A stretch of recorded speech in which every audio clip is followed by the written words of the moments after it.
इस वक्त की ब्रेकिंग न्यूज आपको बताते हैं। बालन शाह को सरेंडर करना पड़ा है और बालन शाह को भी यह समझ में आ गया है कि भैया पड़ोसी भारत से अगर उलझे तो फिर ठीक नहीं होगा। चीन और अमेरिका तो बाद में आएंगे, पहले भारत ही हमें निपटा देगा। उन्हें आप ये कहकर के इनके पीछे इंडिया है, इनके पीछे भारत है, इनके पीछे रॉ है, आप भारत को एक लेवरेज दे रहे हैं, आप भारत को एक पोजीशन दे रहे हैं जो 1000 साल लगाने के बाद भी इंडिया कभी भी अचीव नहीं कर सकता। आप उसे एक लेजिटिमेसी दे रहे हैं। नेपाल के फॉरेन मिनिस्टर आते हैं, शिशिर खनल नाम है उनका।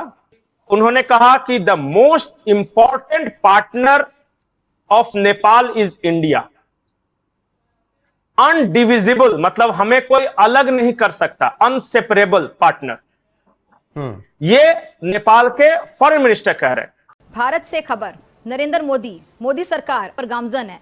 मुरा को नाकाबिले यकीन मुराद देकर मोदी सरकार जाती मुफादात हासिल करने की तगोदो में मसरूफ है। उनको कारोबारी मुराद और नाकाबिले हद तक आप कह लें कि टैक्स जो छूट है इसकी वाज़ेह मिसाल है। और मोदी मेरे ख्याल से एक शातिर इंसान है, इसमें किसी को शक नहीं होना चाहिए। और भारत के विदेश मंत्री जो उनके साथ बातचीत कर रहे थे, उनसे पूछा गया तो उन्होंने कहा कि ये छोटी मोटी घटनाओं से भारत नेपाल के बीच सदियों पुरानी और प्रगाढ़ दोस्ती पे कोई फर्क नहीं पड़ता। हम नेपाल में निर्बाध कच्चा तेल आपूर्ति करना जारी रखेंगे। मतलब नेपाल में जो पेट्रोल वगैरह है वो भारत से जाता है। छोटे मुल्क लाइक भूटान एंड नेपाल जी, वो कभी भी इस किस्म की फोर्स का हिस्सा नहीं बन सकते। वो इतना डिपेंडेंट है on India for so many things, access and security and so on. वो नेपाल वाले तो थोड़ा सा भी इधर उधर होने की कोशिश करते हो तो इंडिया जो है ना वो चुरा घूमने की तैयारी कर लेते। तो आई थिंक इतना आसान नहीं होगा एक साउथ एशियन ग्रुप बनाना। तो इन 4-5 दिनों में भारत ने क्या गेम किया वो समझाइए। गेम नहीं, नेपाल का एक स्टेटमेंट आया है कि मेरे बयान को तोड़ मरोड़ कर भारत में प्रोपोगेट किया गया, मैंने ऐसा नहीं कहा था। और भारत के विदेश मंत्री, माफ कीजिएगा, विदेश विभाग के प्रवक्ता से जब पूछा गया इन तीनों विषयों पर, तो उनका कहना था कि नेपाल और भारत में ऐसा मैकेनिज्म है कि इस तरह छोटे मोटे इश्यूज को हम आपस में सॉल्व कर सकते हैं। बासी साहब, कुछ बात करेंगे हम अब भारत बैन तिजारती मुआहदे की। ये मुआहदा तो तय पा गया, मुझे बताएं कि इसमें पाकिस्तान के लिए कितने चैलेंजेस छुपे हैं, और ये भी जानना चाहूंगी कि क्या पाकिस्तान सा कोई मुआहदा अभी तक क्यों नहीं हो पाया।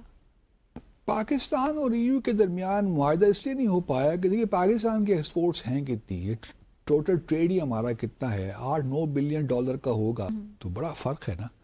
और फिर हम तो पिछले कई सालों से नेपाल के वजीर खारजा आए हुए थे भारत, और वो तो बिल्कुल ही जिसे कहते हैं ना खामोश हो गए।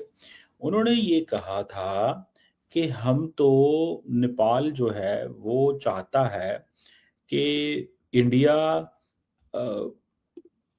यूके, नेपाल तीनों बैठें और मसलों का हल करें। अब वो कहते हैं कि हम मीडिएशन की बात नहीं कर रहे यूके से, हम तो कह रहे हैं एक्सेस टू लाइब्रेरी मिले। अच्छा जी, ये एक नई बात सुन ली है। अब नेपाल ने पहले ही एक जो लिपुलेख है उसके हवाले से एक डिप्लोमेटिक नोट भेजा हुआ है। उन्होंने कहा जी कि ये ज़मीन हमारी है, ये हिस्टोरिकल क्लेम है, ठीक है। और ये नेपाली फॉरेन मिनिस्टर साहब जो हैं उन्होंने इंडिया के अंदर बैठ के ये बातें की हैं। लेकिन मैं तो हैरान हुआ कि वो वजीर आज़म नेपाल का तड़ियाँ लगाते हैं और वजीर खारजा जो हैं वो आ गए हैं और वो आके कह रहे हैं हमने तो आपके साथ बड़ा काम करना है, आप तो हमारे भाई हैं, आप तो बड़े भाई हैं।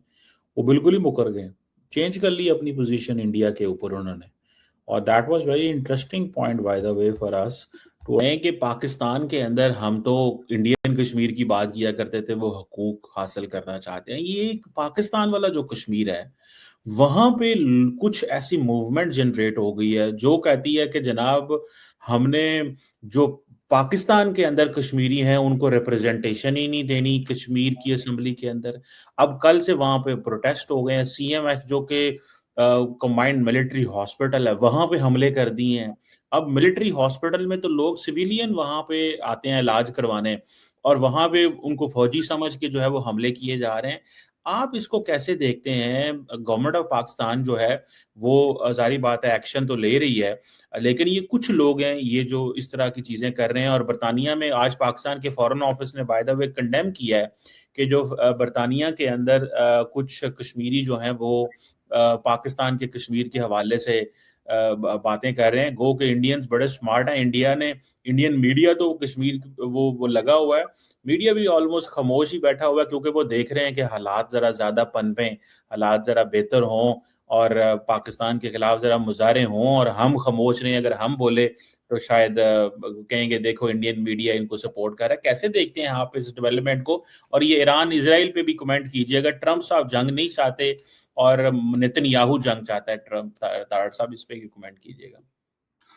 चीमा साहब पहले शुरू करते हैं, चलें आप पहले मैं कहता हूँ कश्मीर, मैं तो खैर सुबह उठ के सारी तैयारी करता हूँ, मेरी तो सारा एक रूटीन है अपनी जिसपे मैं मेरे लिए मेरी वो सुबह उठने के साथ ही होता है। चीमा साहब इस वक्त मैं इसको नाम दे रहा हूँ 9 मई ऑफ आजाद कश्मीर। 9 मई को लाहौर में जो हुआ था उसकी डुप्लीकेशन की गई है, CMH जो कि आर्मी हॉस्पिटल, उस पर हमला किया गया और यहाँ पे कोर कमांडर के घर पे हमला था, वहां पे बिल्कुल, और ये स्टेट की कमजोरी, मैं इसको बिल्कुल उनके जो वो जो 32 लोग हैं जो जिन्होंने ये एक्शन कमेटी बनाई, मैं उनको ब्लेम नहीं करूंगा। आपने जिस तरीके से पिछली दफा इनके साथ बिहेव किया है ये उसका रिजल्ट है, लेकिन अब स्टेट रिवाइंड कर रही है उसको, मैं बताता हूं। चीमा साहब इन्होंने हमला किया वहां पे जाके कंटोनमेंट के ऊपर।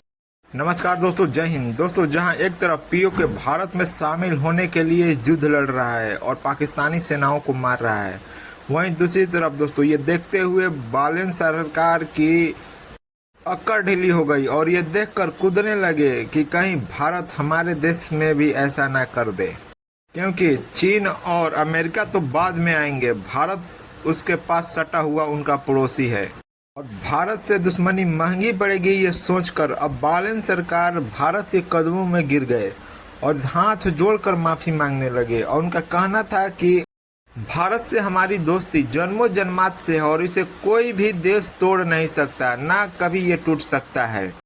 दरअसल दोस्तों 2 दिन पहले यही वो सरकारें हैं जो कह रहा था कि हम अब भारत पर वीजा लगाएंगे और जैसे ही पीओके में एक्शन शुरू हुआ इनकी सारी अक्कड़ ढीली हो गई। दोस्तों वीडियो पसंद आए वीडियो को लाइक करें, शेयर करें और चैनल को सब्सक्राइब करें। हॉस्पिटल के उसका रिएक्शन सामने आ चुका है। 175 जब पिछली दफा इनसे डील बनाई गई थी, जब लड्डू डील इनको दी गई बना के, 175 FIR जो थी वो वापस की गई थी, वापस ले ली गई थी। जो जिन लोगों को अरेस्ट किया गया था उनको रिवाइव कर दिया गया।